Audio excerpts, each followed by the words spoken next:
آپ فکر ہی نہ کریں، ایسا کیس بناؤں گا کہ ابا پوری زندگی عدالتوں کے دھکے کھائیں گے، آئندہ ان کی ہمت نہیں ہوگی کہ آپ کے ساتھ کچھ غلط کریں۔ آپ کو بالکل فکر کرنے کی ضرورت نہیں ہے۔ ٹھیک ہے بیٹا، تم اپنی تیاری مکمل کرو اور شام کو ملو مجھے، میں شام کو تمہارا انتظار کروں گی۔ جی ٹھیک ہے امی، میں اپنی تیاری مکمل کر کے شام سے پہلے آپ کو ملتا ہوں۔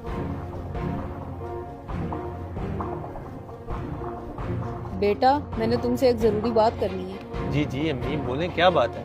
بیٹا کافی دنوں سے تمہارے ابا مجھے بہت پریشان کرتے ہیں اور بات بات پر غصہ کرتے رہتے ہیں۔ میں اب تنگ آ گئی ہوں، مجھ سے مزید برداشت نہیں ہوتا۔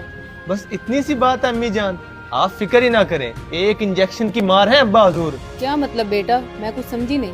امی جان ایسا انجیکشن لگاؤں گا کہ یہ بڈھا تڑپ تڑپ کے مرے گا۔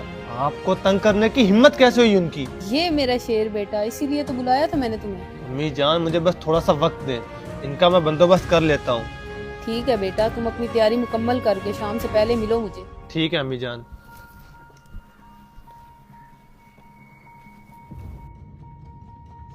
بیٹا میں نے تم سے بہت ضروری بات کرنی ہے، تمہارے ابا مجھے بہت پریشان کرتے ہیں۔ ارے امی، اگر آپ نے ایسی باتوں میں پریشان ہونا ہے تو میرا پولیس میں ہونے کا کیا فائدہ؟ لیکن بیٹا تم کرو گے کیا؟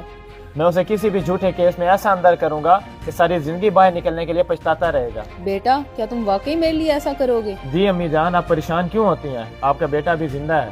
بہت اچھے بیٹا، مجھے تم سے یہی امید تھی۔ تم اپنی تیاری مکمل کر کے شام سے پہلے ملو مجھے۔ جی ٹھیک ہے امی جان۔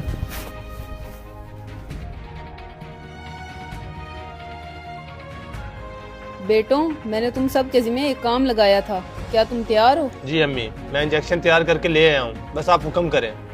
یہ دیکھیں میں نے بھی کاغذات تیار کر لیے ہیں، بس آپ کے حکم کا انتظار ہے۔ جی امی، میرا بھی عملہ تیار بیٹھا ہے۔ آپ کو انتظار کس چیز کا ہے؟ انتظار تمہارے ابا کا ہے، لو وہ بھی آ گئے۔ کیا مطلب ہے امی؟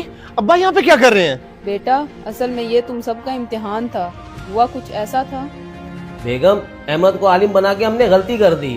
کمائی تو دوسرے بیٹے کرتے ہیں اور اسی سے گھر چلتا ہے، احمد بھلا اپنا گھر کیسے چلائے گا؟ دیکھیں جناب، گھر کمائی سے نہیں چلتے بلکہ اللہ کے کرم سے چلتے ہیں، اور ہمارا گھر بڑے بیٹوں کی کمائی کی وجہ سے نہیں بلکہ چھوٹے بیٹے کے دین کی سمجھ کی وجہ سے چل رہا ہے۔ آپ کی تسلی کے لیے میں ان سب کا امتحان لیتی ہوں۔ اس لیے تمہاری امی نے تمہارا امتحان لیا، جو کہ میں بھی دیوار کے پیچھے کھڑے ہو کے سن رہا تھا۔ تمہارا امتحان لینے کے ساتھ ساتھ ہم نے احمد کا بھی امتحان لیا۔ دیکھو احمد بیٹا، میں تمہارے ابو سے بہت پریشان ہوں، وہ مجھے بات بات پر لڑتے رہتے ہیں، میں اب اور برداشت نہیں کر سکتی۔ امی جان کیسی باتیں کر رہی ہیں؟ میاں بیوی کا رشتہ بہت خوبصورت رشتہ ہوتا ہے، کبھی کبھار غلط فہمیوں کی وجہ سے مسائل بن جاتے ہیں، لیکن اس کا ہرگز یہ مطلب نہیں ہے کہ آپ لوگ لڑائی کریں یا علیحدہ ہونے کا سوچیں۔ دیکھیں امی جان، میں ابا جی سے بھی بات کروں گا، لیکن اگر آپ لوگ لڑائی کریں گے